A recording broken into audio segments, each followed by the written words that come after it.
Good morning, everybody. Welcome to the second day of the workshop. And the main and essentially only topic of today's lecture and also practicals will be the problem of twinning in crystal structures. Twinning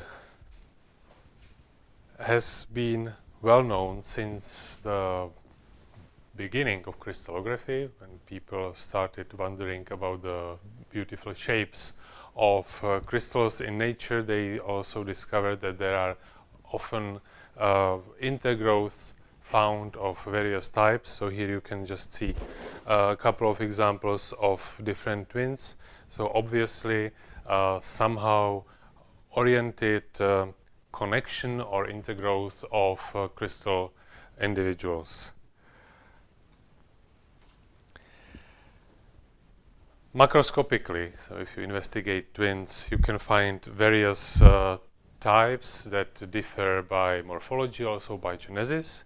So there are contact twins, which are really just like two crystals glued together, but there are also penetration twins, where the crystals seem to be intergrown and you can't find a clear separation line between them.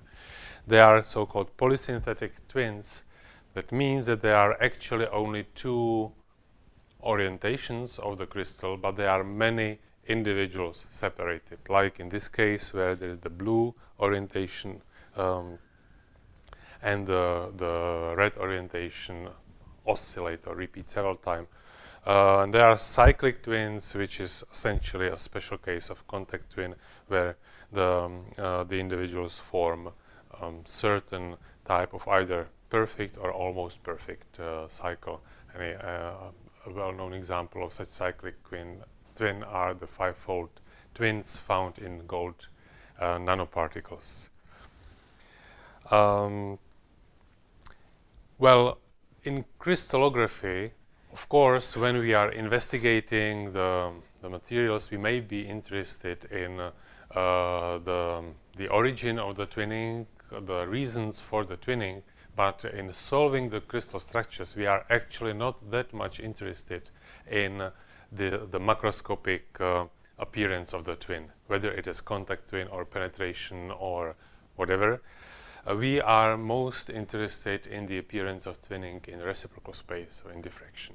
And there it doesn't matter so much if the twin is penetration or contact twin. The definition of twinning is given here. The twinning occurs when two or more individuals of the same phase exist in the sample. Strictly speaking, the twinning is a case when the two or more individuals are related by some well-defined relationship. So by crystallographic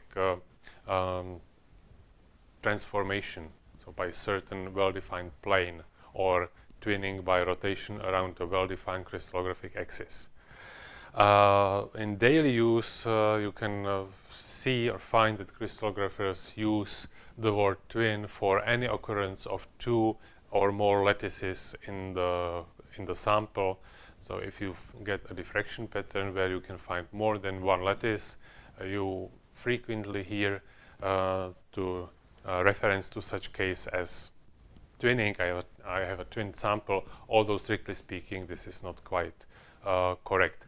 The reason why this happens is that practically the two cases, so the oriented twinning and the non-oriented intergrowth or contact of two lattices, are handled essentially in the same way, or can be handled in the same way. The classification of twinning is or may become a quite complicated subject with many complicated Greek words and a lot of mathematical concepts. But again, for practical purposes, the basic classification of twinning is based on the lattice symmetry and on the type of overlaps of the lattices of the two individuals, or more, but typically we speak, the most typical case is the twinning of two different orientations. That is twinning by merohedry, which of course I will speak about each of these categories in detail, but just a little overview. Twinning by merohedry means we have a perfect overlap of all spots in diffraction pattern. Twinning by pseudo-merohedry means we have an imperfect but almost overlap of all spots in the diffraction pattern. Twinning by reticular merohedry means a perfect overlap of part of spots, so a subset of reflections in reciprocal space. And twinning by reticular pseudo-merohedry, that means an almost perfect but not quite complete overlap of part of spots in reciprocal space. But all of these four categories mean that there is some overlap in 3D. So there is a lattice or a sublattice of overlapping spots.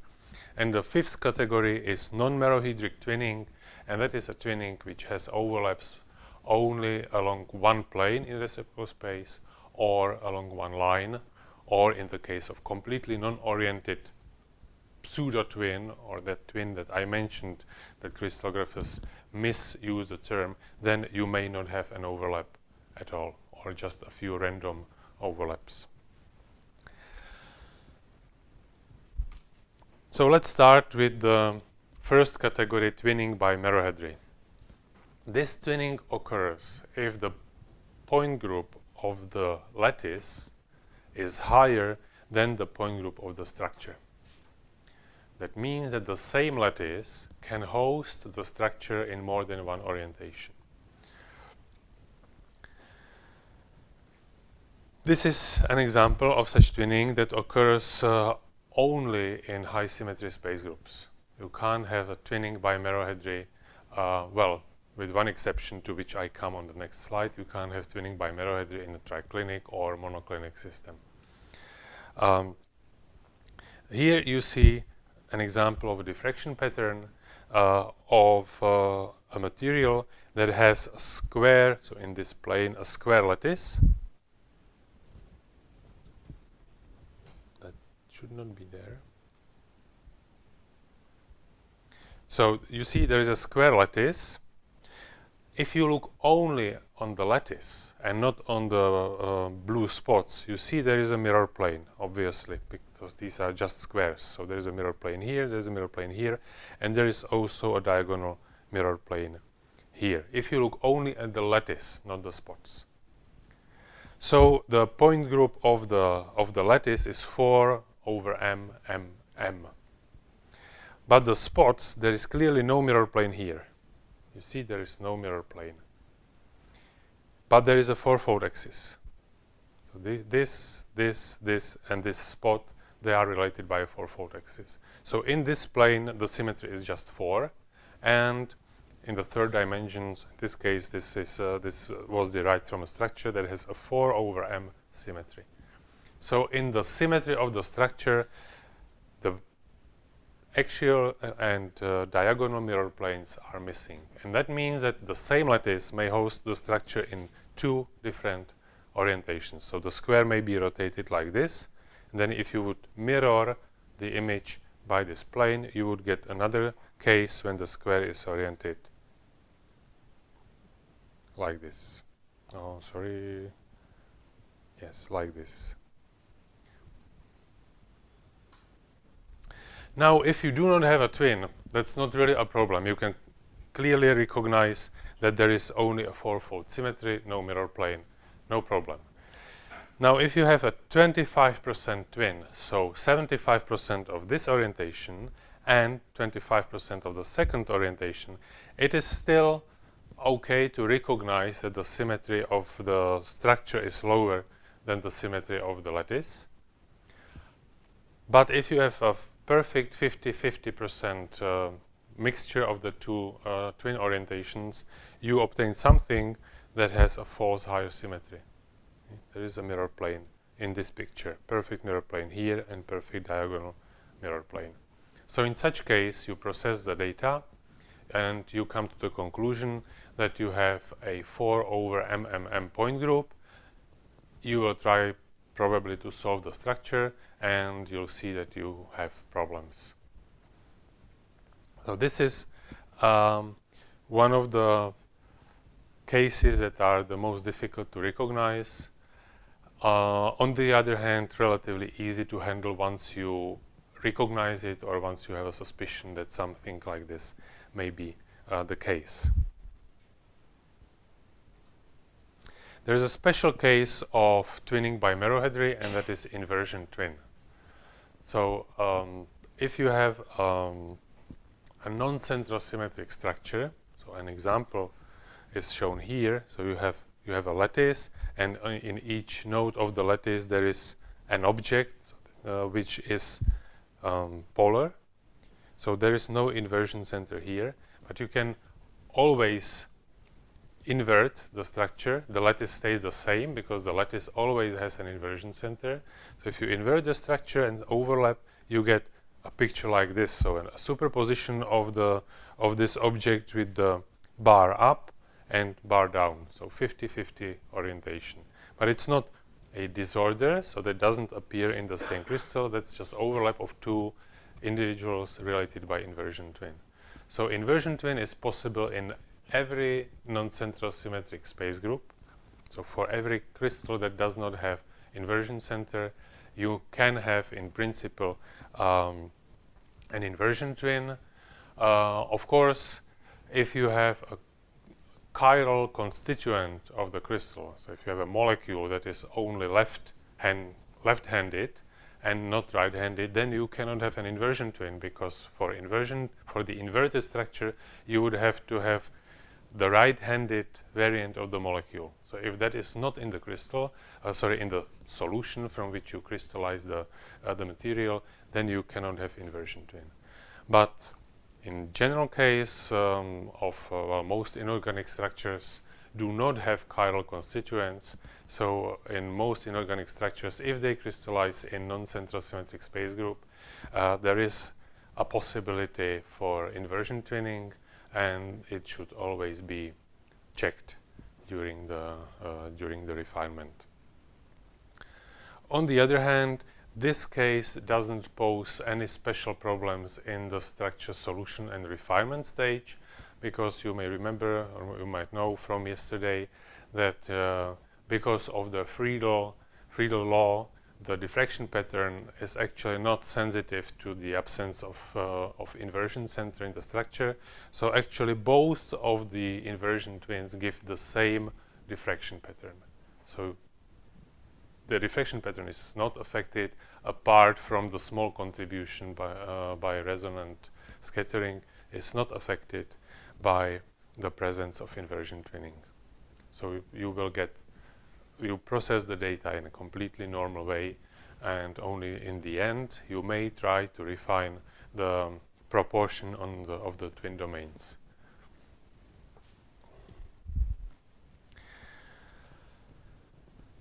Twinning appears only in a high symmetry system. I mean, in the twinning by merohedry, with the exception of the inversion twin, and especially in the cubic and tetragonal and hexagonal systems, there are various types of twinning. This is an example of possible relationships in the cubic system. So M3 bar M is the highest symmetry in the cubic system, so-called holohedry. And there are 4 different subgroups which and if you have a structure crystallizing in one of these point groups, then you may have occurrence of twinning. These red arrows indicate relationships which are not only inversion twins.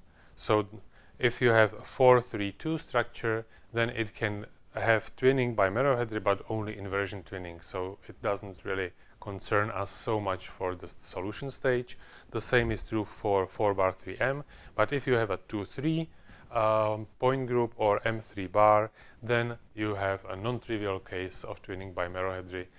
And you may have a false higher symmetry in the data. The same plot for the 4 over MMM Laue class, holohedry. There you have 6 subgroups, and 4 of them are those that may form the non-trivial case of twinning by merohedry. This relation 4 over MMM, 4 over M was the example at the beginning. So that was the case when you lose a mirror plane perpendicular to A or B, and you may regain it, a false one in the data, by having a 50-50 twin.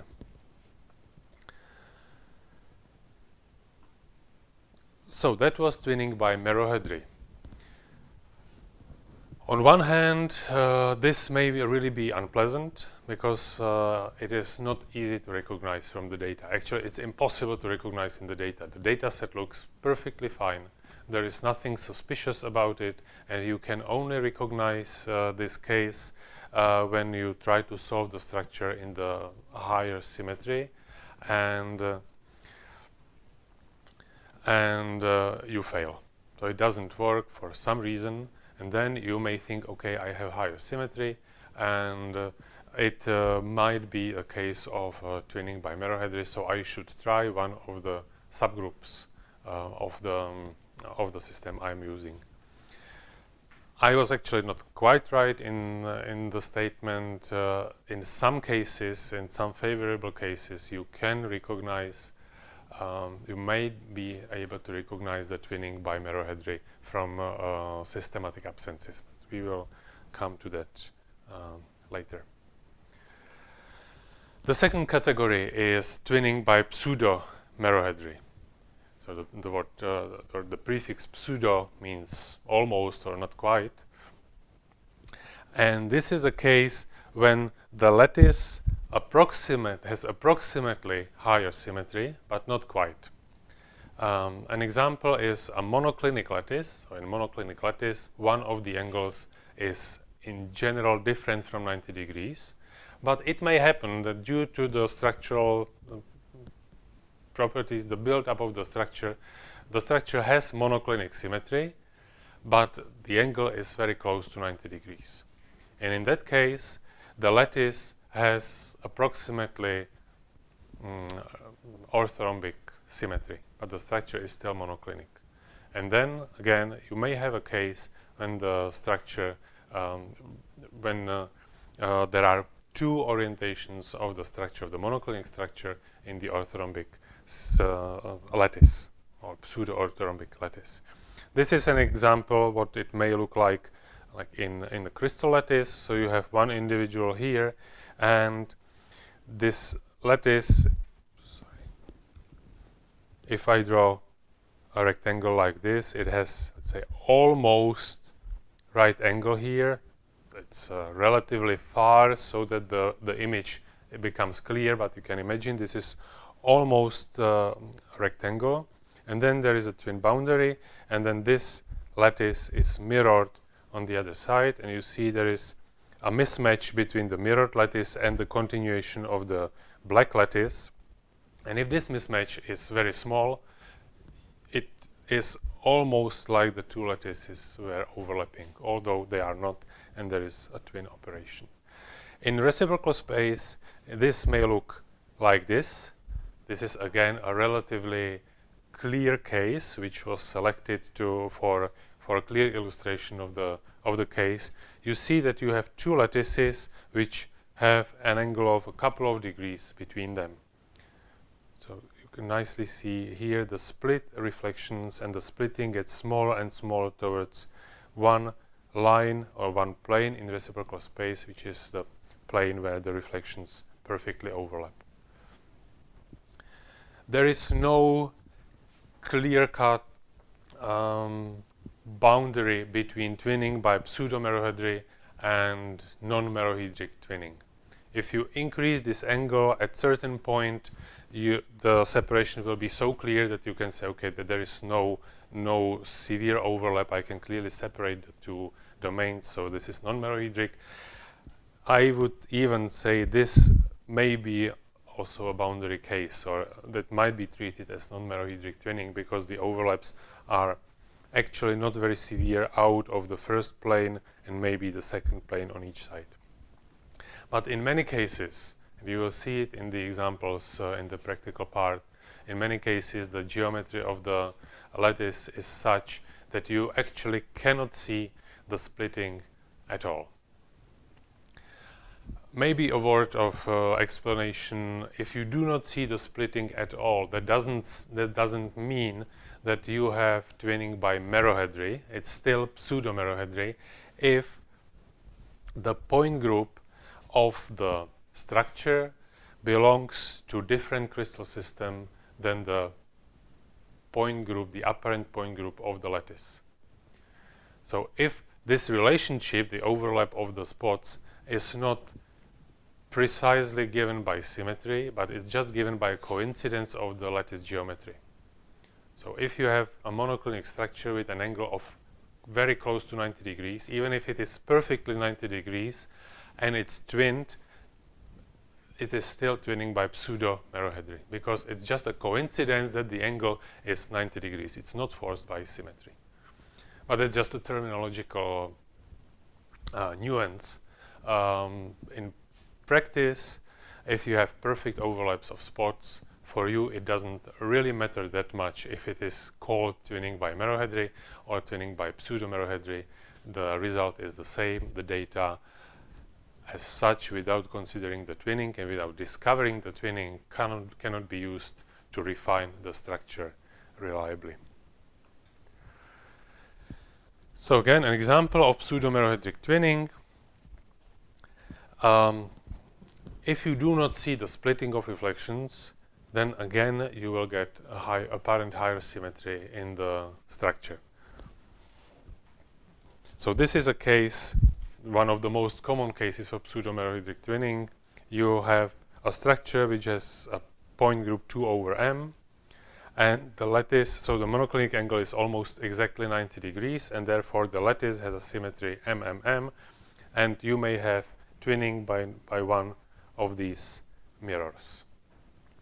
So then if you have no twinning, again there is no problem. You don't see any mirror plane here, you don't see any mirror plane here or any mirror plane here.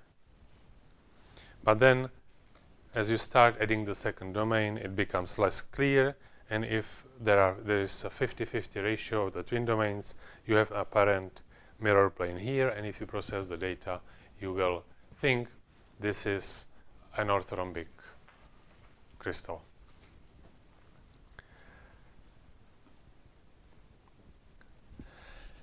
So here we come to the possibility to recognize twinning even if the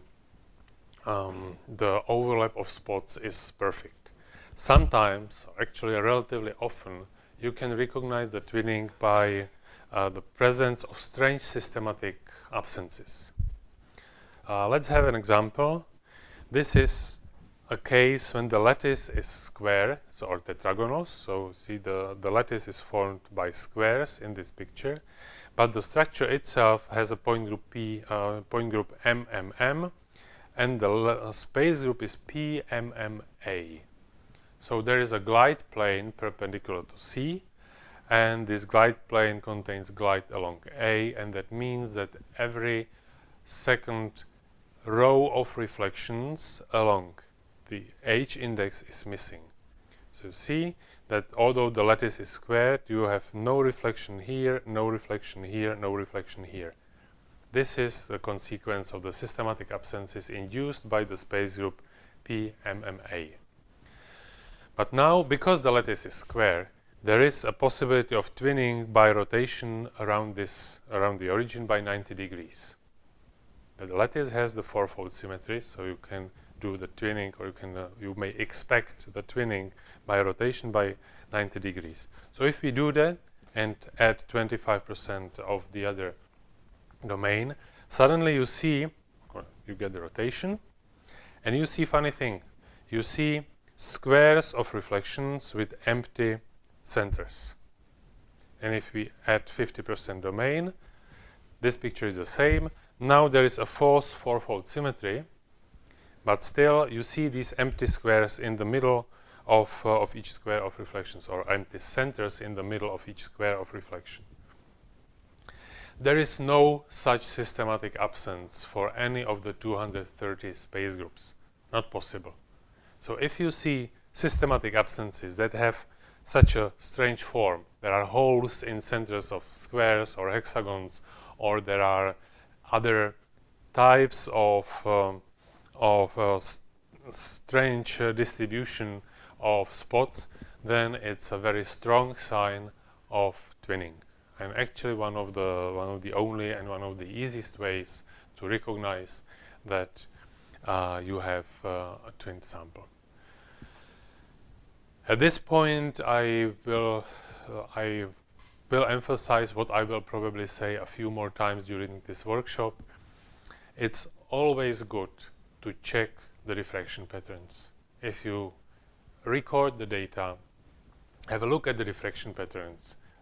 Every modern crystallographic or diffractometer software allows you to make sections through the diffraction pattern, reconstruct from the data two-dimensional sections of the diffraction pattern like this one. So of course this is a rendering from the data, but you can get really a section directly from the frames and inspect the frames. It's always good. In many cases you'll see that everything is okay, no problem, just the spots that you expect, and you can proceed with the structure solution. But it can save you a lot of troubles, and it can save you a lot of time wasted on fruitless attempts to solve the structure just because you missed twinning. You may have missed various disorder features which are visible in the diffraction pattern, and you may miss, for example, weak superstructure reflections which for some reason have not been recognized by the automatic procedure. So it is always good to do this check. In this case, if you did not check the diffraction pattern, you would process the data, you would get perfect R-in for tetragonal 4 over MMM data or point group. You would try to solve the structure, it wouldn't solve. You would wonder why, you would try various models. You might have spent several days just to realize it doesn't work. And having a look at this picture gives you immediately, within 10 seconds, a clear-cut information there is a twinning. So if there is one take-home message from this lecture and maybe from the whole workshop, then it is do check your diffraction data, do the reconstructions of reciprocal space, and make sure that there is nothing suspicious and wrong before you actually start the data processing or continue with structure solution.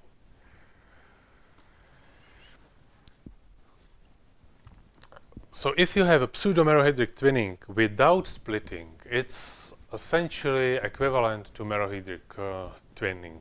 So you have perfect overlap, you need to know the twin law, you have to recognize it or guess it, but then the refinement software actually takes care of handling the twinning. So the Jana knows if you give the twin law, Jana then knows how the reflections from different twin domains overlap, and it can calculate the intensity from one twin domain, intensity of the other twin domain, combine them together and do the refinement on such combined data.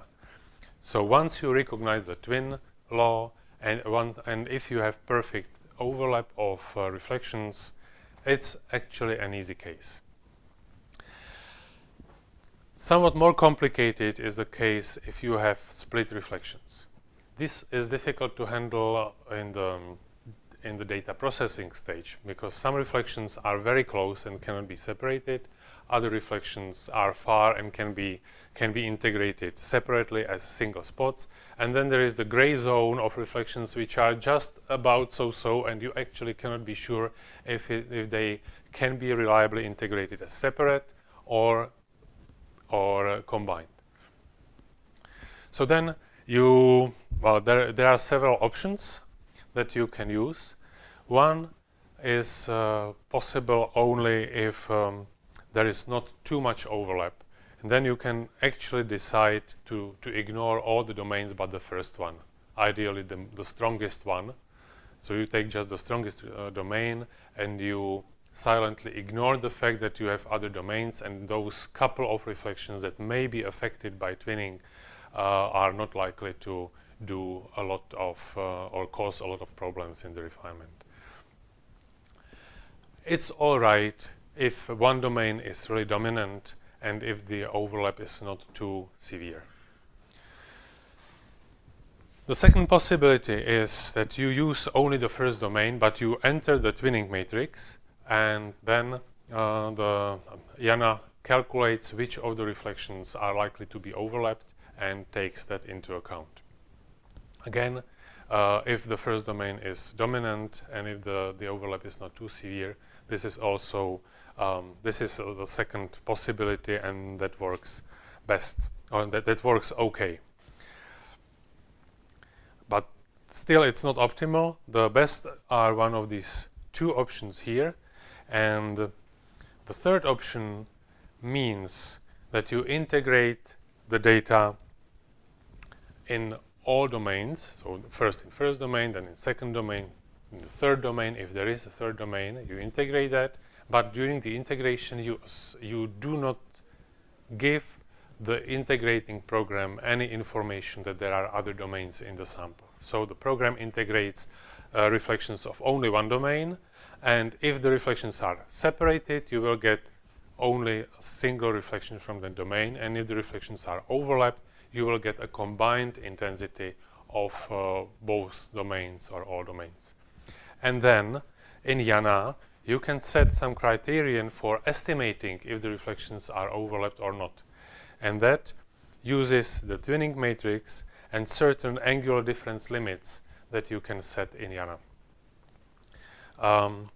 You need to play a little bit with that. You say if the reflections are in diffraction space or reciprocal space closer than certain angle, then they are likely to be overlapped. If they are further than certain angle, then they are likely to be separated.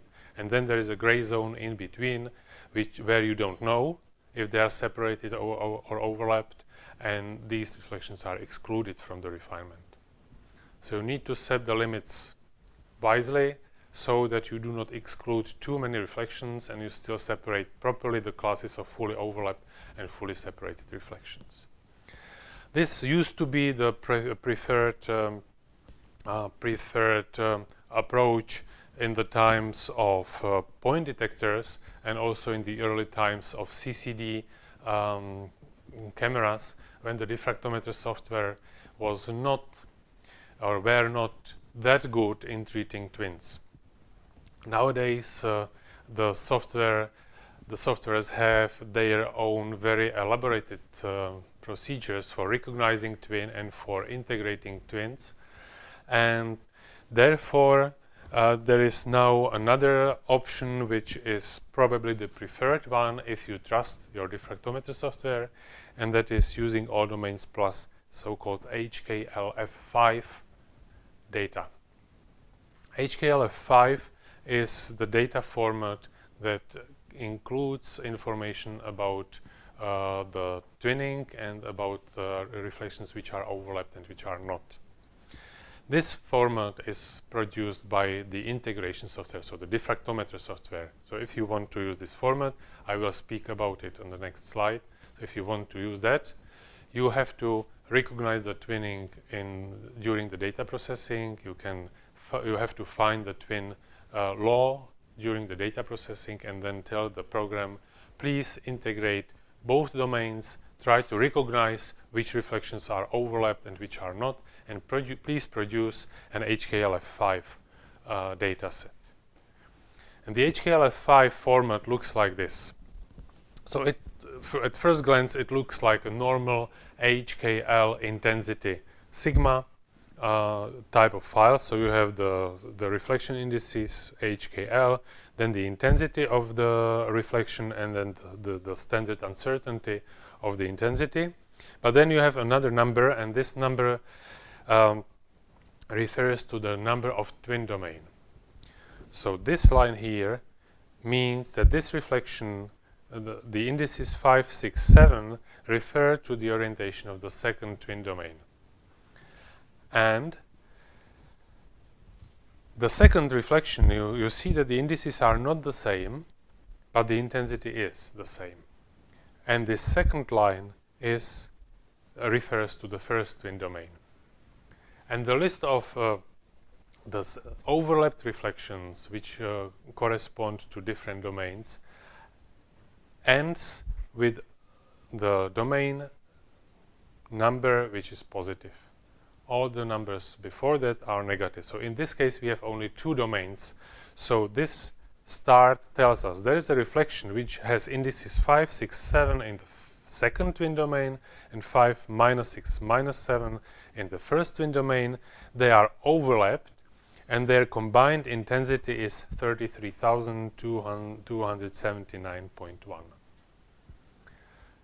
Then we continue and we see that there is a reflection which has only one domain.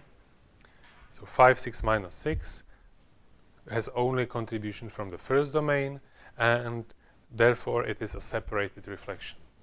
We know that this intensity comes only from the first domain. And then again, next pair of reflections has again contribution from the second domain and first domain, and the total combined intensity is 949 point something. And like this you have the complete reflection list separated into contributions from different domains and into information which reflection is overlapped from the various domains and which reflection has only a contribution from one domain. In more complex twins you can have all sorts of cases. You may have 6 twin domains and some reflections have contribution only from 4 of them.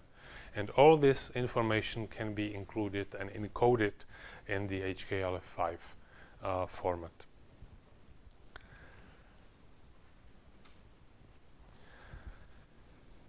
So these two classes that I spoke about were cases of perfect or almost perfect overlap of all spots. All spots may be overlapped or they can be close to overlapping. However, not so infrequent are cases when there is a perfect or almost perfect overlap with only part of the lattice points, in part of the lattice points. And if this overlap is perfect by symmetry, then this case of twinning is called the twinning by a reticular merohedry. So that means that in reciprocal lattice, the overlapping reflection form a sublattice of the reciprocal lattices of the twin components.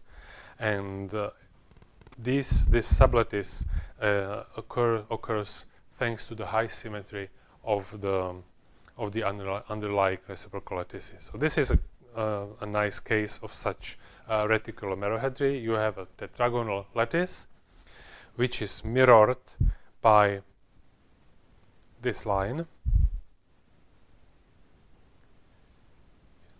Yeah.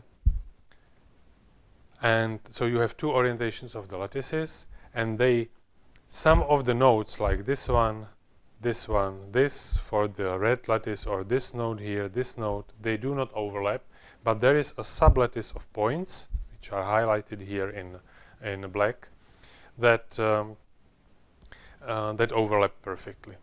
And you see that the sublattice has again a square or tetragonal symmetry.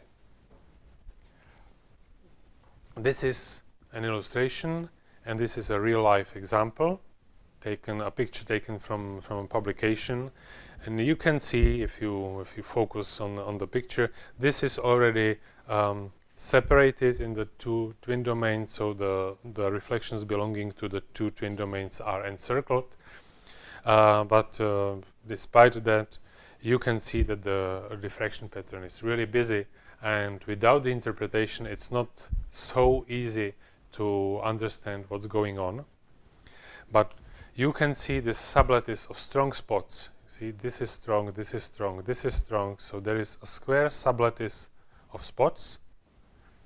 So this is the square corresponding to the sublattice, and then there are two other lattices, one covering the spots that are encircled in this image. So for example 1, 2, 3, 4, this one, and so on. So this is the sublattice of the first, sorry, not the sublattice, this is the lattice of the first twin domain, and then there are other spots remaining.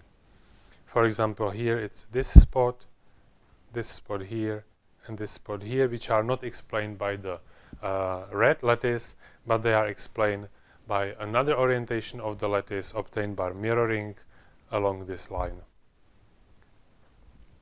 And these two lattices, the green and orange, they explain all spots in the diffraction pattern, and they have some spots in common.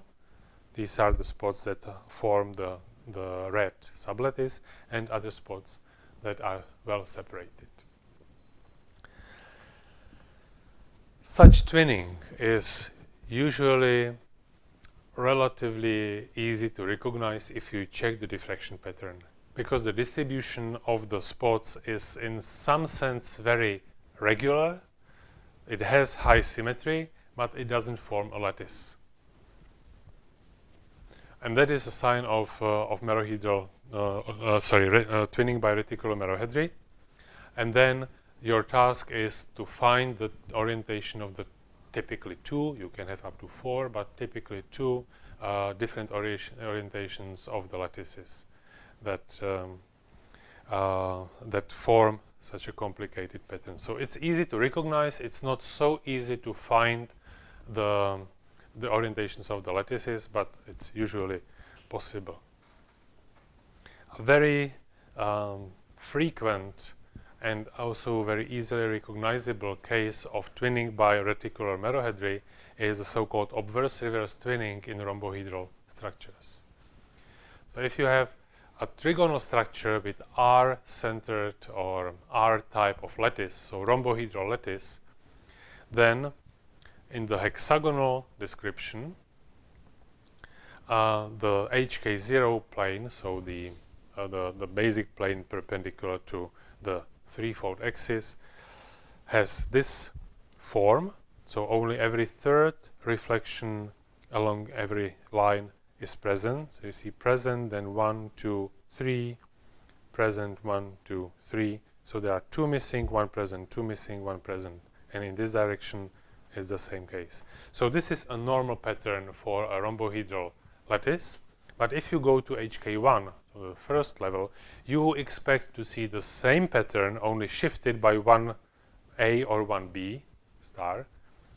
But what you get is this: a pattern that has hexagons with empty centers. See? For example, here there is 1, 2, 3, 4, 5, 6 reflections forming a hexagon, but the center is empty. And this is the case for all these hexagons. The center is always empty. So you remember I told you that you can recognize twinning sometimes by strange systematic absences. This is the case. You never find systematic absence of this type in the space groups. So if you have hexagonal or trigonal structure, again, it's always good to check if you don't have this type of funny HK1 plane, because if you do, and if you do normal processing, it will appear you have a primitive hexagonal or a trigonal lattice. But in fact, it's a rhombohedral just twinned. So check the lattice, check the diffraction pattern, and you'll see it.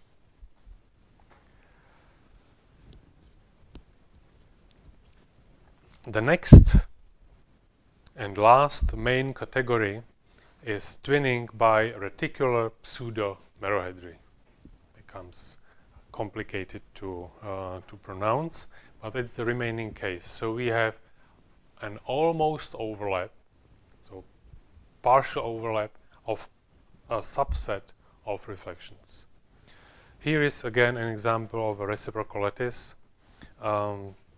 that exhibits twinning by reticular pseudo-merohedry. So you have a common plane of reflections, and then there is a lattice which has a right angle if you connect, almost right angle if you connect these two if you connect these two spots and if you connect these two spots here. So the blue spots from here to here to here, there is an almost right angle. Now if you mirror the black lattice by this mirror plane, then you obtain the red lattice, and because of this almost right angle here, you obtain an overlap of a reflection of the red and black reflection here, but not quite, because the angle is not exactly 90 degrees. But it may be very close. So here you have a perfect overlap, but in this row of reflections there is no perfect overlap. They are nicely separated, and in this row they are also nicely separated.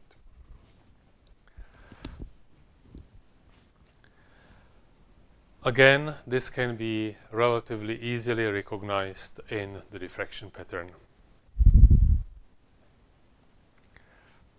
This is one example. This is an example of a triclinic structure, twinned, which has an almost monoclinic lattice symmetry. And the gray indexing and the lattice shown here corresponds to this monoclinic subcell in reciprocal space, and you need this small reciprocal lattice to index all reflections, all the spots in the diffraction pattern, if you want to have a monoclinic cell.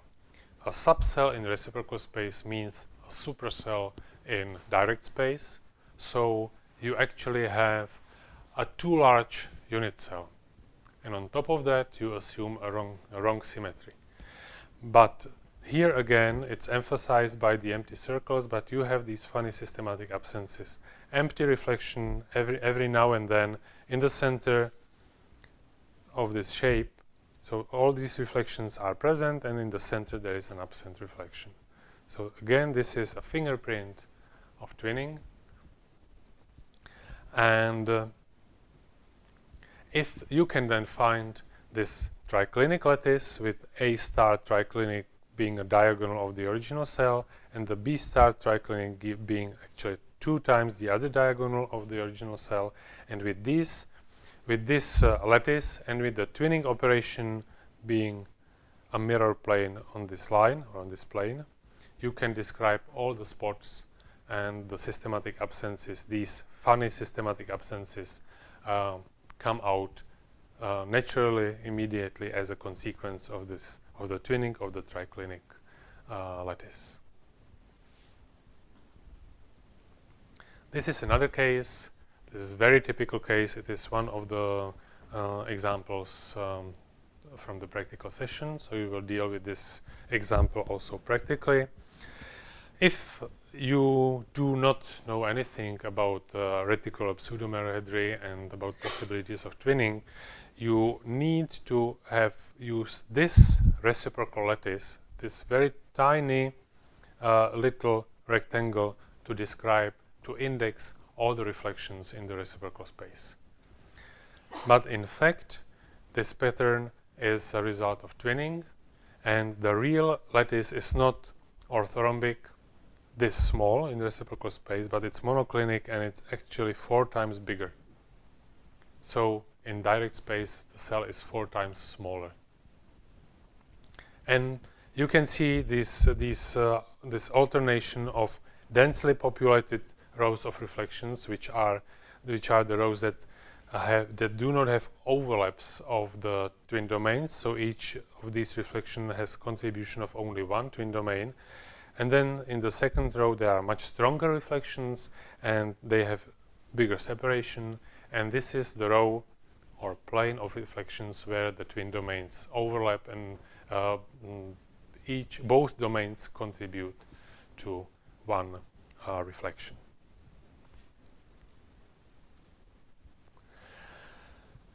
So now a little bit of theory. Twinning is very much about symmetry and very much about group-subgroup relationships. That was a recurring topic in the explanation of the twinning.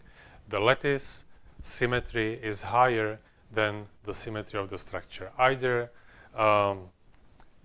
by the fact that the structure has one of the hemihedric symmetry, so 4 over m, while the lattice is 4 over mm, so this is the systematic case, or by coincidence that the lattice has by coincidence 90 degrees, although the symmetry doesn't require it. The reason is not important. The point is that the lattice symmetry needs to be higher than the point symmetry to have merohedric twinning or pseudo-merohedric twinning. Then we can derive the possible twin laws by a so-called coset decomposition. Jana can do this for you, but it's good to know how it works. It's good to know that this option is there and what can be the result of the option. It helps you to understand the output of Jana and helps you to use it. We'll soon reach 1 hour, and I think it might be a good idea to make a break now and start this a little bit heavier part after a little refreshment break, if that's okay. Okay, so we make a little break.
the twin operations, or the twin laws, from the group-subgroup relationship.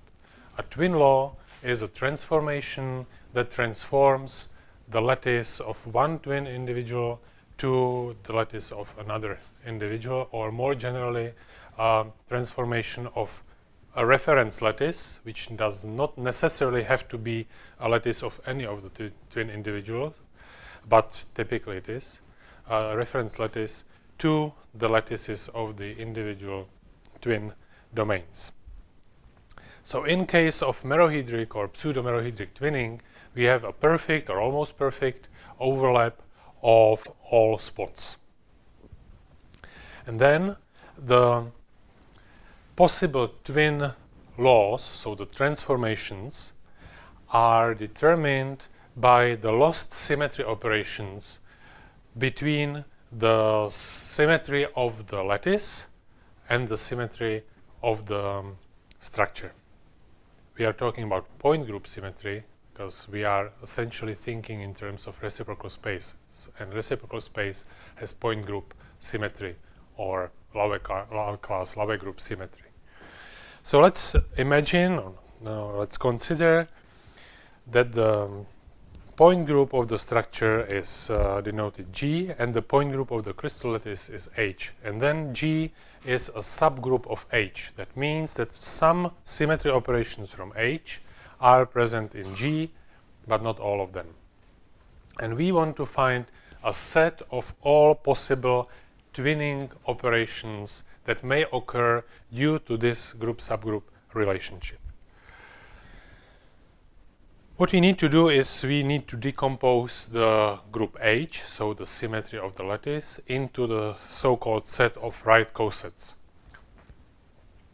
This is the recipe that is written in general. I'll describe it, but then on the next slide I will work out an example and it will become more clear.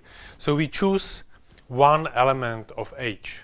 Typically we start with identity, so the elementary, the trivial symmetry that is present in all groups. And then we generate a set of elements G times T1. So in the first case, G times E. So we combine all the symmetry elements of the subgroup G, so the symmetry of the structure, with the selected element of the group H. And this will generate a set of matrices, a set of transformations. And all these transformations are equivalent possibilities to describe one twinning, one relationship between the starting or the reference lattice and the twin individual. Then we choose the next operation from H, so from the lattice group, which is not contained in the first list of GT, and we do the same. And again, we get a set of other equivalent description of next twinning possibility. And we continue until we exhaust all the operations from the group H. That sounds complicated, but let's have a look at an example and you'll see how it works in practice. So consider an example of a structure which has an orthorhombic lattice. So the symmetry of the lattice is MMM. The point group of the lattice is MMM. And the real symmetry of the structure is M. So the point group of the structure is just a single mirror plane which is perpendicular to B. So the order of H, so the multiplicity of the group, the maximum number of symmetry equivalent reflections, if you want, is 8, and the order of G is 2. So there are only 2 symmetry equivalent reflections related by the mirror plane. Therefore, the twin index is 4, and there can be 4 different twin domains present in such case. If you have a structure with only M point group but MMM lattice, you can have 4 different twin orientations with perfect reflection overlap. So let's work out the recipe that I just described. Here are the symmetry operations of the group H, so the symmetry of the lattice. You see there is identity, that's always present. Then there is a mirror plane in the plane 0, y, z, so it's perpendicular to the A direction.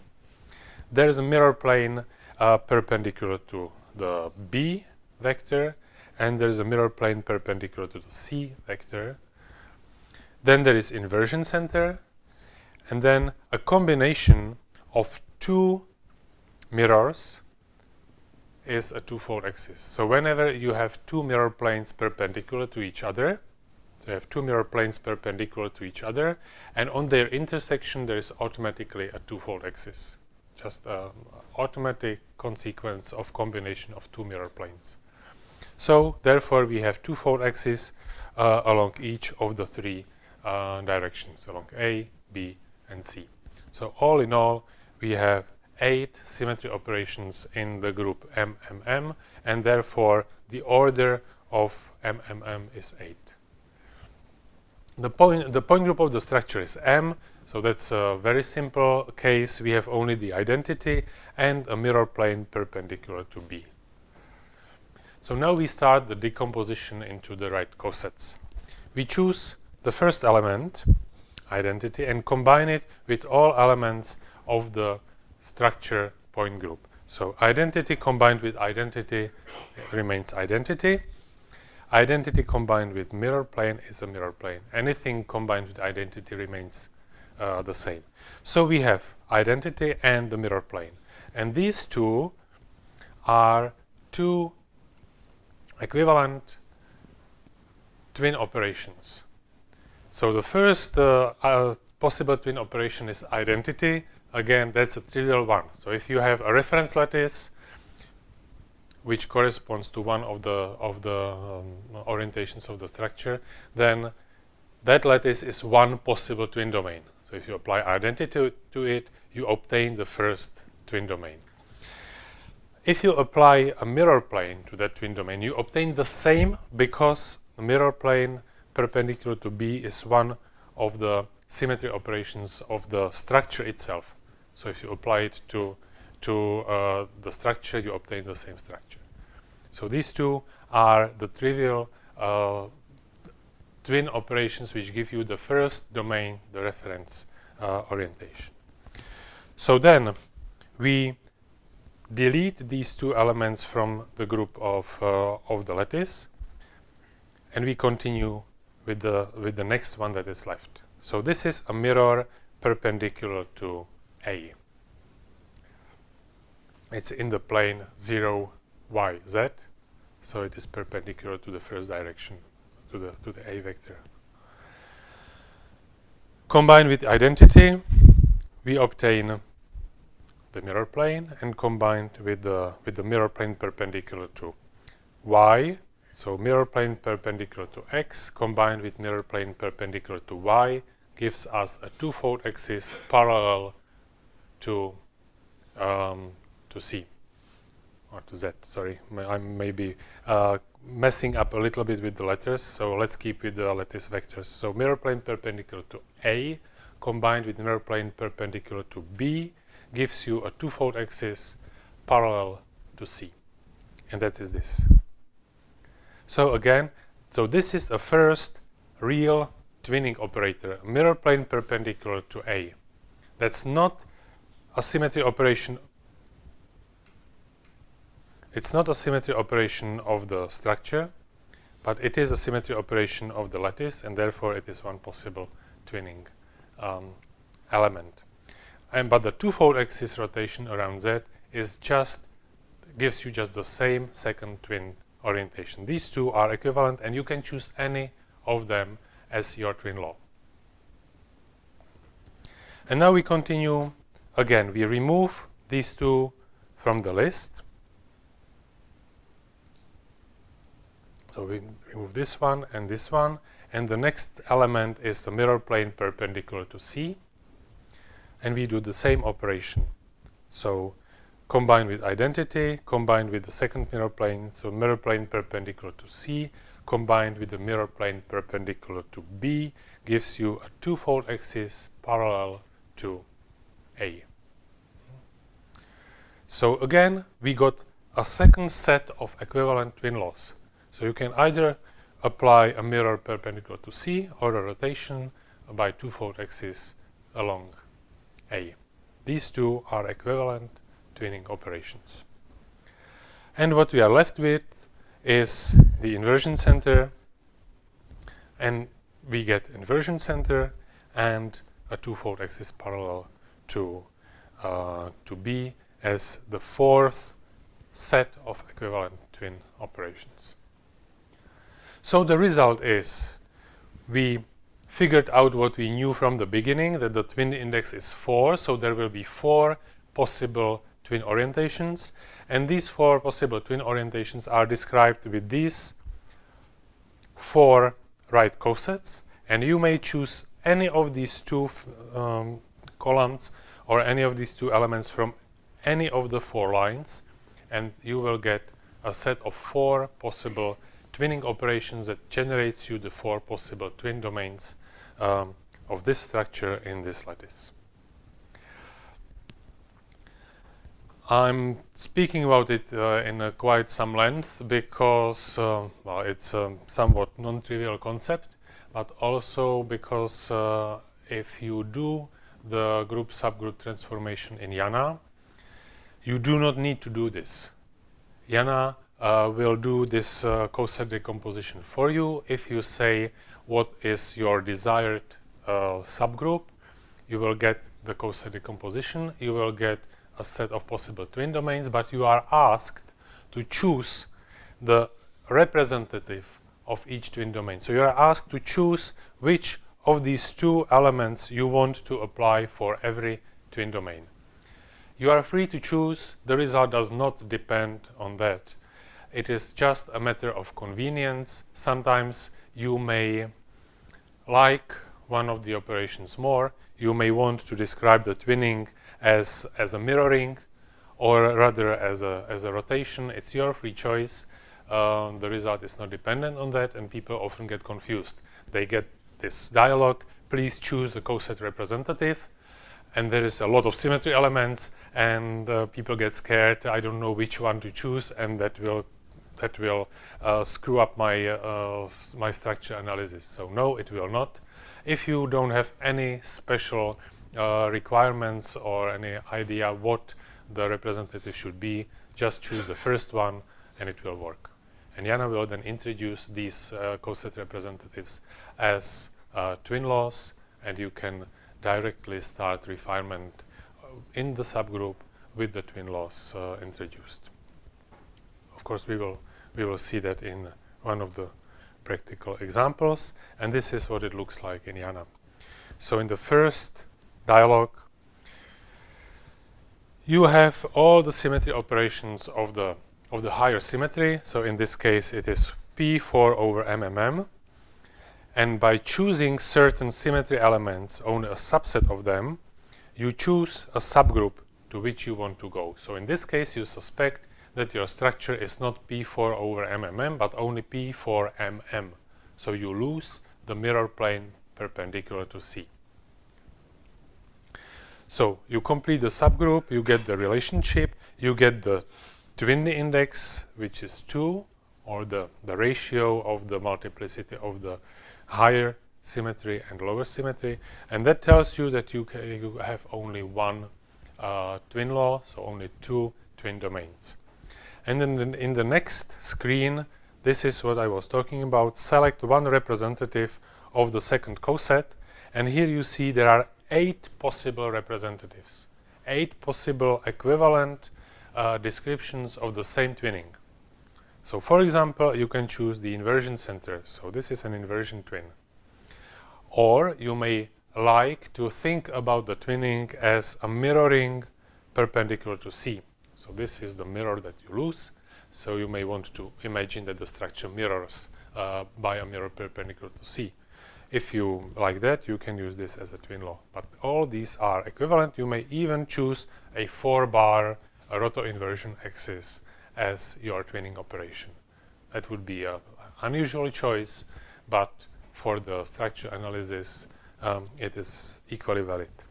And once you choose that, you specify the name of the output structure, and here you have the checkbox which tells Jana, please use the twins that or the coset representative that I chose, please use it as twin law.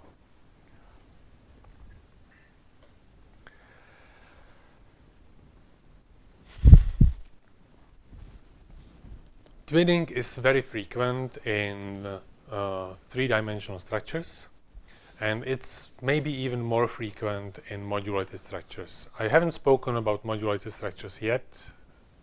It will be a topic of a special lecture on the last day of the workshop.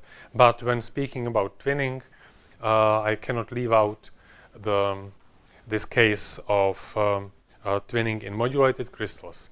If the modulation is a result of phase transformation, so you go from high symmetry, non-modulated structure, typically at high temperature, then you cool down, you may get a modulation, so appearance of additional, usually weak reflections called satellites.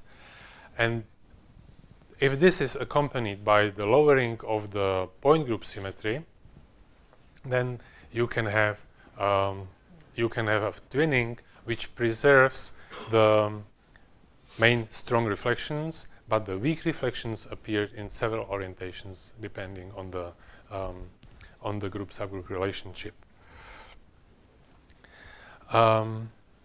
This is relatively easily recognized if you look at the diffraction patterns again, but sometimes it may be really a mess. And this is an example of such a mess. This is a structure of sodium lutetium fluoride. Well, this is a diffraction pattern or a section through the diffraction pattern of sodium lutetium fluoride. Very simple composition, but very complicated diffraction.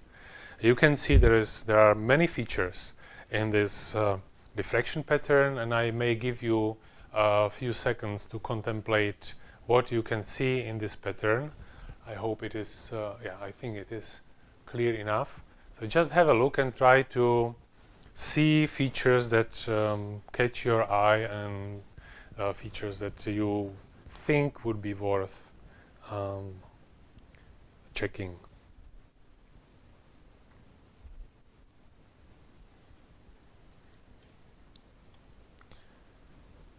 Okay, that was just to make a little break. Of course, I don't expect you to solve this problem now within 10 seconds. It took me something like 2 days. But the clear, this is just one section, but it is, if you took a perpendicular section or 1 or 2, it would look the same. So the pattern is cubic. So the appearance of the pattern is cubic. Or you can clearly see there is a lot of diffuse scattering. All these lines here are just diffuse scattering, and they indicate local disorder. So local correlation, but disorder in the structure. So we can ignore it or try to ignore it, but then there is a lot of spots also. Even if you remove the disorder, there's a lot of spots. And of course, the strongest features are these squares of strong reflections. And they look tetragonal. But then there is a lot of weak spots in between, which seemingly do not form anything clear cut. There is a square here. There seems to be a line here. Looks complicated. The important thing to notice is that the reflections that form the square lattice are actually not exactly forming a square lattice. If you look here, you will see that this reflection is split. There are actually two reflections, one a little bit above, one a little bit below. Can you see it? Can you see the splitting? Maybe better in this reflection. You can see there are two lines, two little streaks, and the reflection is split into two. But this reflection here, is actually not split. There is just one. And if you look very closely at this line of reflections, you'll see that they are actually not on the same line. They form a little zigzag. Okay? This is a bit to the right, to the left, to the right, to the left. It's forming a zigzag like this. Here you can also see it. And if you do the analysis, you realize that all these very strong spots, they are split, especially at high diffraction angles, and the weak spots are not split, but they are zigzagging in the pattern.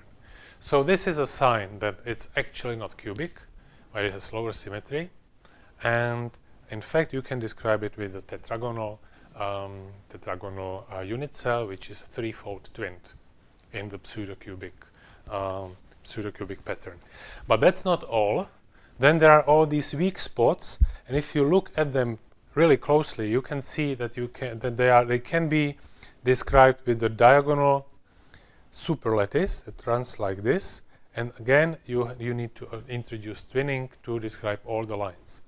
And if you play with it, you'll see that there are actually there is actually an orthorhombic pattern that is sixfold twinned in the cubic or pseudo-cubic space group. And if you Photoshop a little bit, you can erase the signal from all but one domain, and what you get is this. So this is, nothing has been added. I just took a clone tool and suppressed all the signal, replaced it with background, all the signal but the signal from one domain.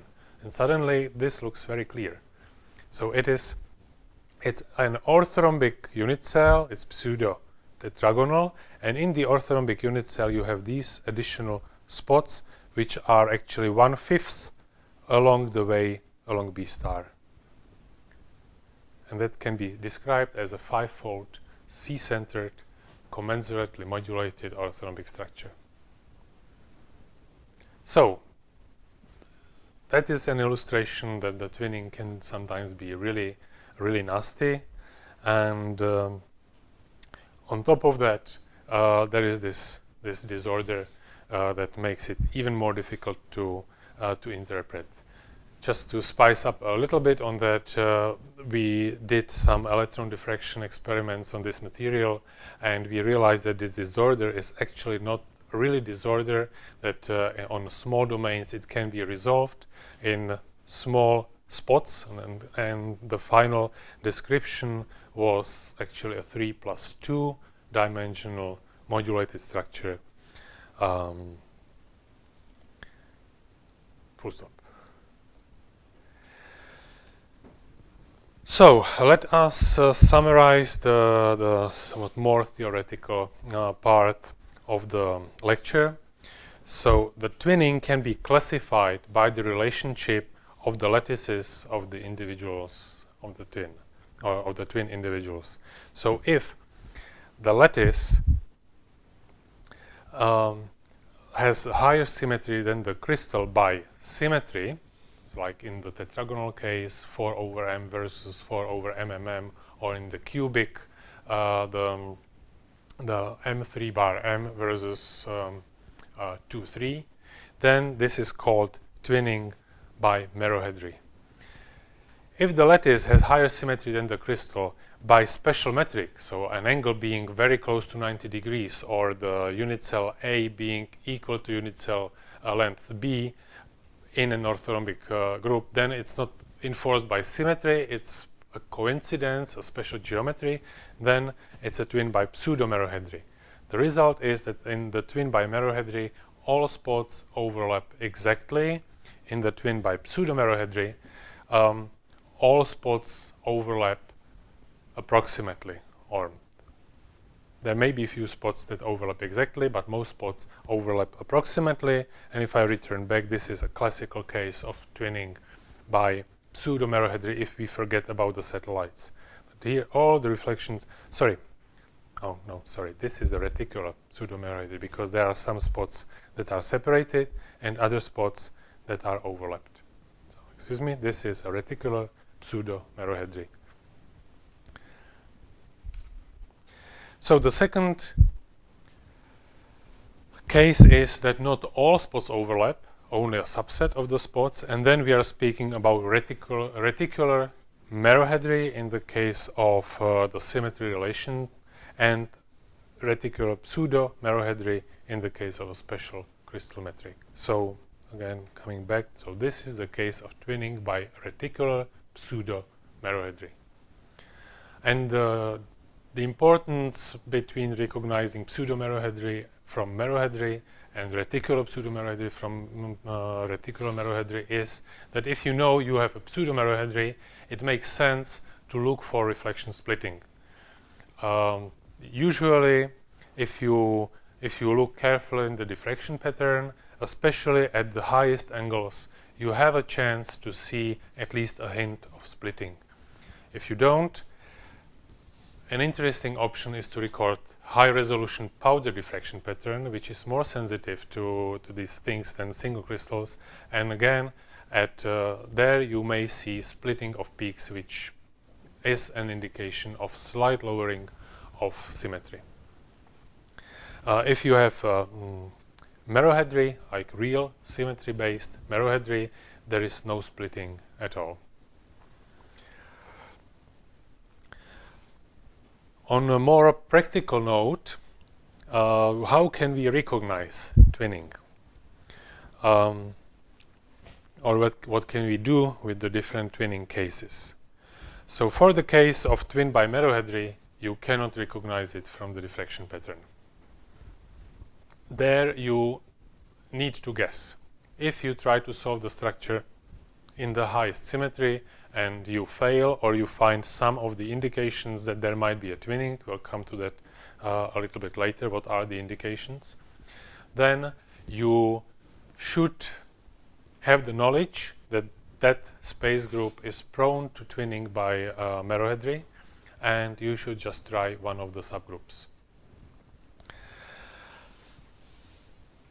If it is the pseudo-merohedry, then you may try to look for reflection splitting. If there is no reflection splitting, then this case actually merges with this one. So again, you should recognize from the lattice metrics that there might be twinning. Jana has tools to help you recognizing that. It may in the space group check, it tests if there is a higher symmetry present in the lattice, higher than the one that is obvious from the lattice parameters. And then again, you need to use the group-subgroup relationships to guess the twin law. If only the superlattice matches the rule, so we have a reticular merohedry, then we can recognize the twinning usually from strange systematic absences or a strange appearance of the diffraction pattern. That was the case of this pattern, where we had an alternation of strong, widely spaced reflections with weaker, densely spaced reflections. This is a typical appearance of a twin by reticular merohedry. And the pseudo-merohedry, that's again a similar case, so you may expect funny appearance of the diffraction pattern, and on top of that you can look for reflection splitting. So to wrap up, reflection splitting is a sign of twinning, and strange systematic absences is another sign of possible twinning.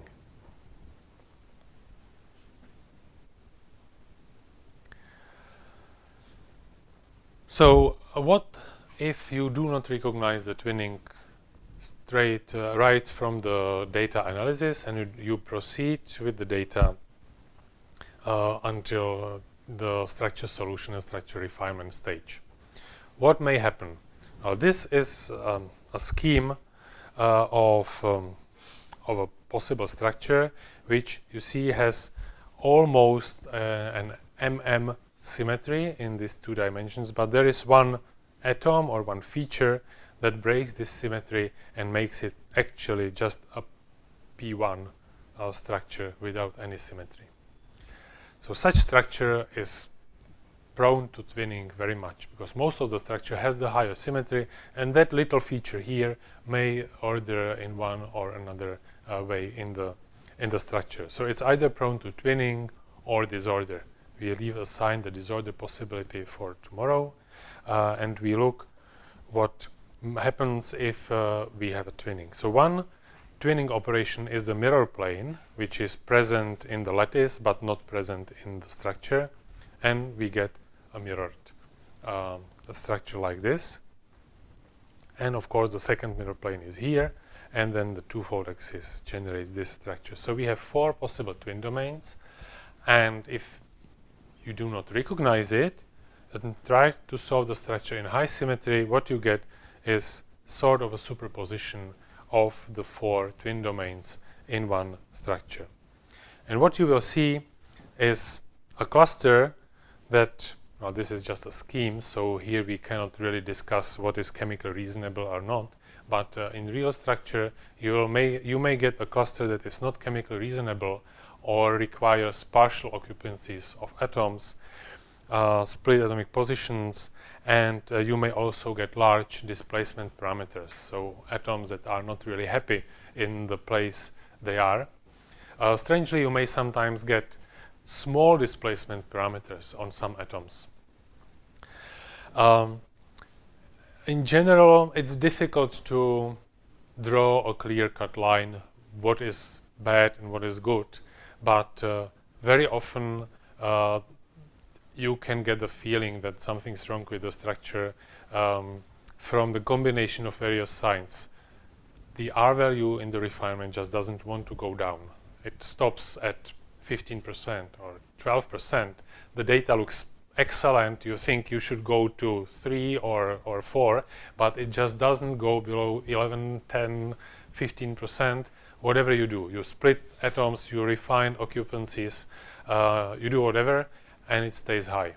That's a very strong sign that the twinning is going on. And if it combines with some of these features, like variable displacement parameters, then you can almost bet that there is some twinning or another problem in the data set. Another good feature or the good thing to observe is the difference Fourier map. So the remaining electron density after modeling the structure, which may also show strange features, strange peaks on around atoms that are difficult to describe. Okay, so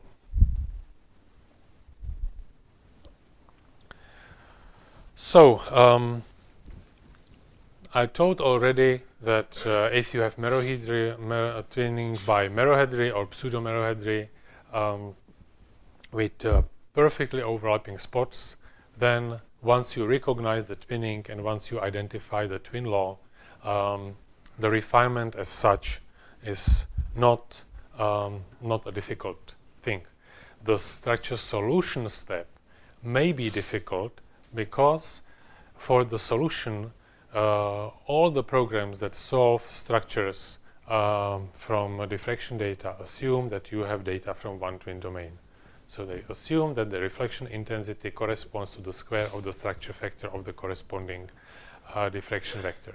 But in your case, this is not the case. You have an overlap of 2 or more diffraction patterns combined. There is not much you can actively do about it. You can still submit the data to the structure solution software like Superflip, just the way you did it yesterday in the first practical.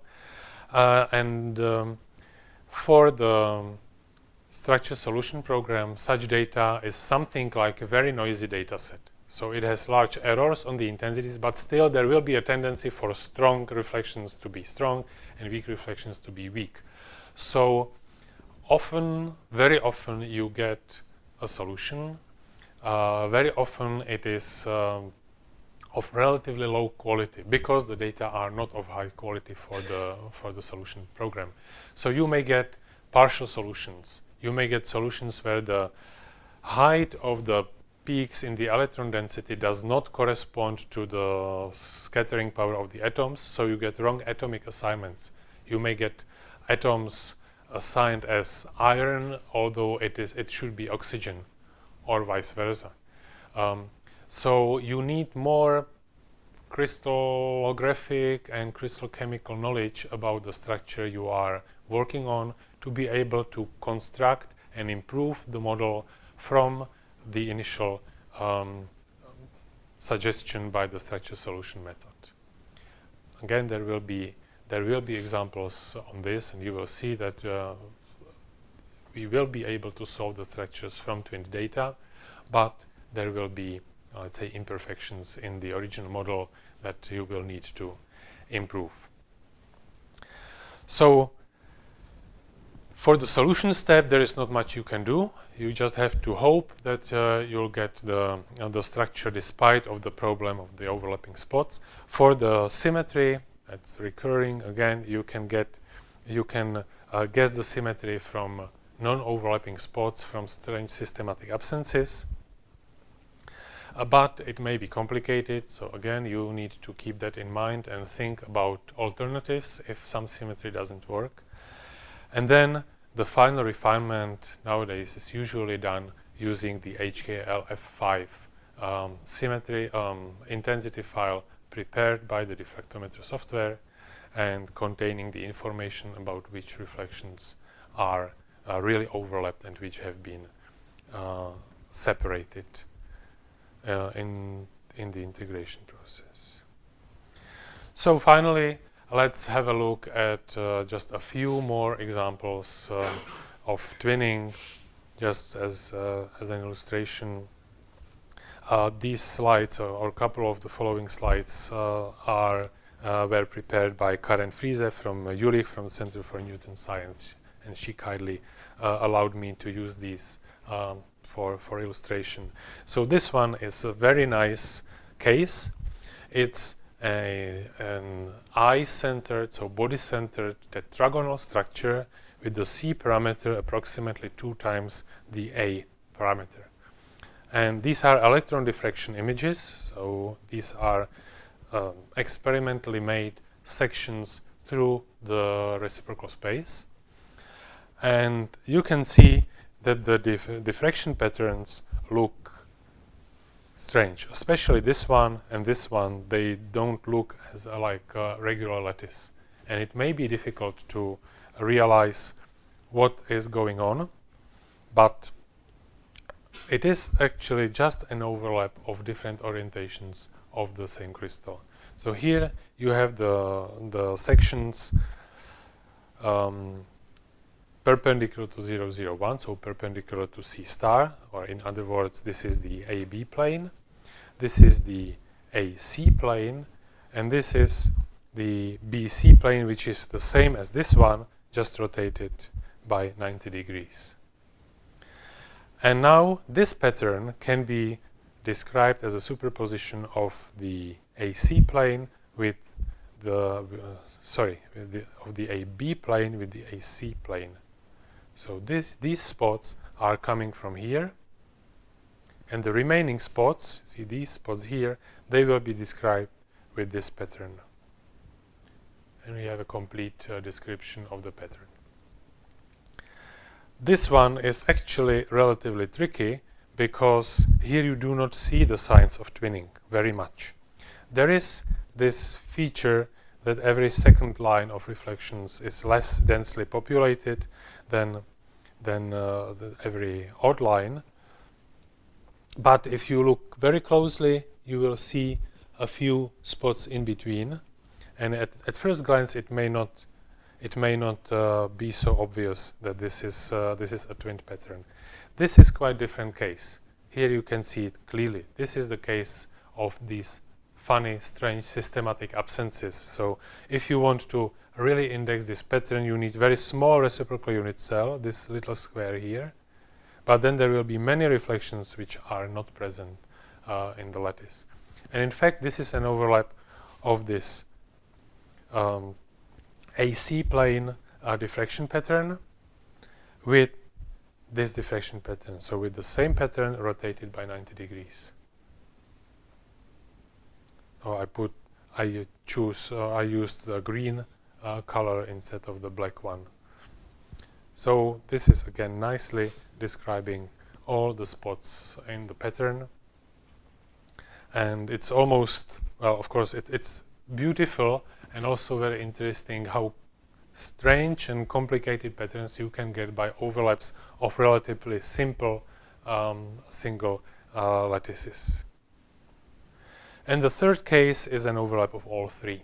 So if you overlap all three patterns, you get this square lattice with decoration of lines of densely populated spots between them. So this is the BC, this is the AC, and the remaining spots are described by the AB plane.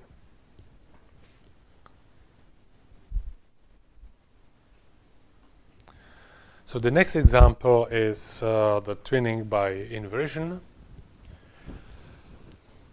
This is a special case because it can never be recognized or hardly be recognized from diffraction pattern. You cannot recognize it from the diffraction pattern. There are statistical approaches that will give you indications that the certain data set may be coming from an inversion twin, but these statistical approaches are based on assumptions that are not always fulfilled, and you can't know in advance if they are fulfilled for your structure or not. So they may be indications. They work especially for light atom organic materials, for inorganics, heavy atom, intermetallics, and so on. They are not very useful. So it's better to just use your crystallographer's knowledge and intuition and consider the twinning when appropriate.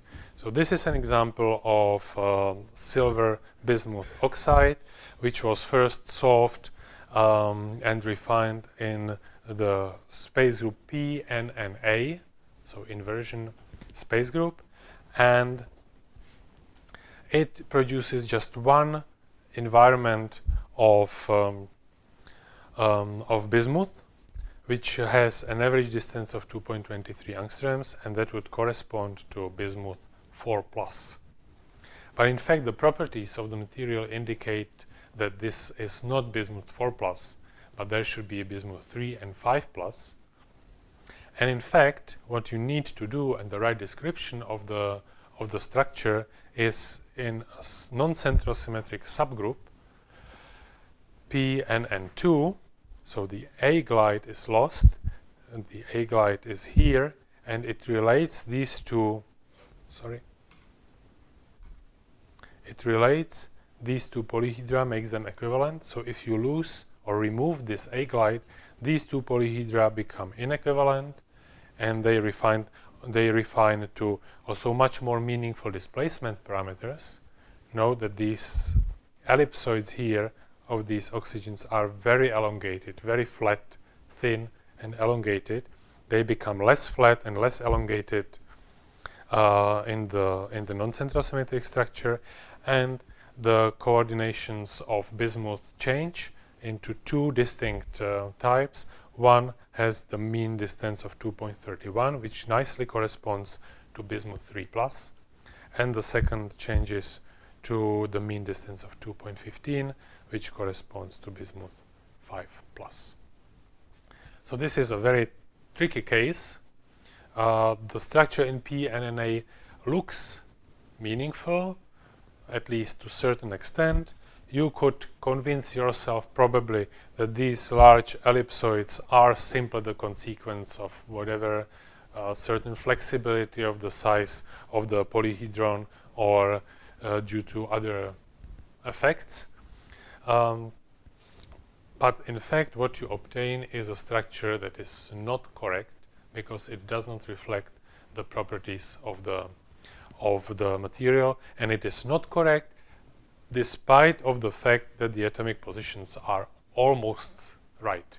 So the differences between atomic positions here and here are very small. They are within 0.1 angstrom. So that's not too bad. But if you measure, for example, the piezoelectricity of the material or polarization, you will measure a non-zero polarization because the space group is non-central symmetric, and your structure, if you do it wrong, predicts there is no polarization. There is no piezoelectricity. So small but important difference. Next example is thallium molybdenum oxide, which has a 3-bar M1 space group at essentially at room temperature, at high temperature. So it has a perfectly trigonal structure with molybdenum tetrahedra, MOO4 tetrahedra, and with octahedral coordination of thallium.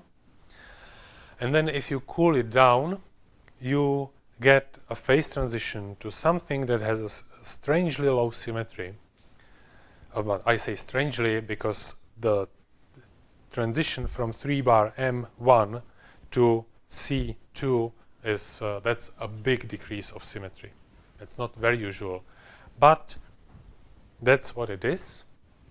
The structure can be solved with this space group. You see the deformation of the thallium environment and the rotation of the molybdenum polyhedra.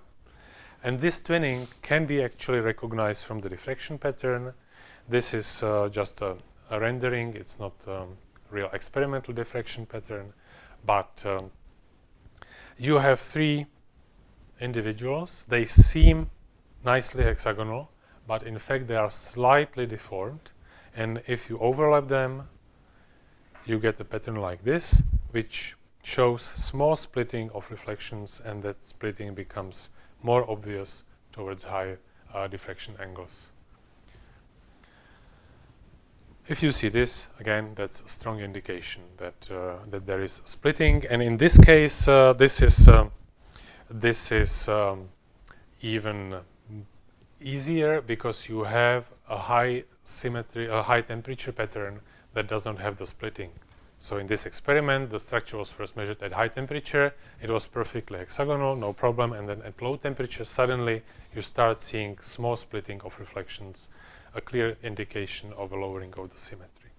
But finding out that the symmetry is actually C2 and, for example, not orthorhombic or not C2 over M, that was certainly not trivial in this case.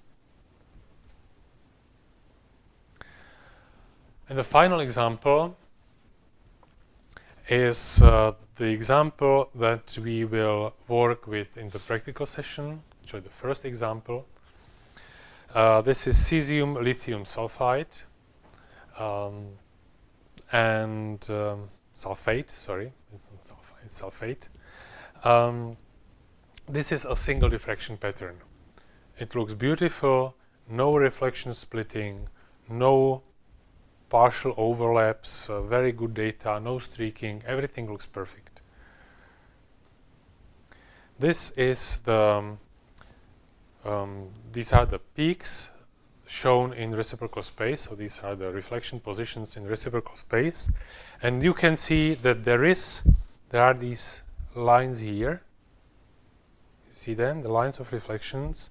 So it's oriented along A star, so you can see the nice lattice, but then there are these additional lines. So these additional lines are second domain, but there is actually no crystallographic orientation between these 2 domains. It was a smaller crystal attached to the bigger crystal that shouldn't have been there, but it just happened. But because there is essentially no overlap, we can ignore that second domain. So we do not. This is not, the second domain is not the twinning that we are considering here. We just ignore it in the data processing, and we pretend it's not there. So this is a projection along A star. This is a projection along B star. So the lattice looks the same. Again, there is this trace of the second domain that we ignore. And this is a projection along C star, which is nicely hexagonal. Again, no reflection splitting up to high angles, or very little. Maybe we could discuss that there is a little bit of a splitting here, but this may be also caused by crystal mosaicity. It's not unusual that the imperfections in the crystal cause some certain elongation of reflections at high angles. So this looks like perfect hexagonal crystal. Then if you start importing the reflections in Jana 2006, you see the list of R values, and you see that our orthorhombic setting, one of the three possible orthorhombic settings in hexagonal lattice, has an R int of 7.4%, while the trigonal and hexagonal symmetries have R int of 14%. So that's a factor of 2. That's quite a lot, despite the fact that for the hexagonal settings we have higher redundancy, but a difference between 7 and 14 is relatively large. So that is again a hint that there might be twinning. It's not a proof, but it's a hint. So what we can try is assume the twinning and look what the twinning could look like. And this is the twinning suggested by this difference between orthorhombic R int and hexagonal R int. So you see that you can have 3 different orthorhombic lattices superimposed like this, and they describe all the reflections in this seemingly hexagonal pattern. But in fact, this is not quite the right answer. The right answer is that the unit cell in reciprocal space is 4 times larger, and these strong spots are in the intersection of these 3 orientations, but the weaker spots belong always to only one orientation. And this pen is giving me this funny overlay, but for example, this yellow spot here belongs only to the blue lattice, and there is no contribution from the red, from the green and green. That was yellow on my computer. So the yellowish and the green give no contribution to this spot, while this spot has contribution only from the yellowish and not the blue and the green. And the strong spots have contribution from all 3. And you will see in the practical session how this can be recognized using the tools available in Jana. So if you know what to look at, like the R int, then Jana actually allows you to automatically go find the twin laws, find even that the right unit cell is this 2 times 2 bigger in reciprocal space, so 2 times 2 smaller in direct space, and proceed everything smoothly without much of a manual intervention. And with that, I conclude the lecture on twinning. Thank you for your attention, and of course we have time for discussion and for answering questions that you might have.